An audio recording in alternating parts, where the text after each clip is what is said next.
نور ويوسف أصحاب من أيام الطفولة، بس لما بيتجمعوا بتحصل كوارث ضحكة.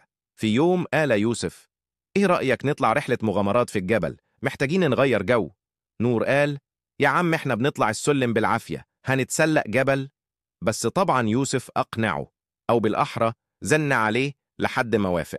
تاني يوم لبسوا لبس المغامرين اللي جايبينه من السوق ب50 جنيه الطقم، وطلعوا الجبل. عيب تشوف اسم النبي وما تصلي عليه وتشترك في القناة. وأول ما ابتدوا التسلق نور قال: حاسس إني سبايدر مان بس على بطارية ضعيفة. يوسف: ركز يا عم، إحنا مش طالعين فوق المريخ. وفجأة نور اتزحلق ومسك في يوسف، اللي بدوره اتزحلق هو كمان، ووقعوا الاتنين في بركة طين. يوسف قام وهو مبلول بالطين من شعره لحد جزمه، وبص لنور وقال: انت كنت عايز مغامرة، اهي جات لك في وشك. نور قام وهو بيكح طين وقال: انا مش جاي معاك تاني غير لما تبقى الرحلة فيها اكل ومروحة. رجعوا البيت متغرقين طين، وام يوسف اول ما شافتهم قالت: انتوا كنتوا في جبل ولا كنتوا بتتصارعوا مع الخنازير؟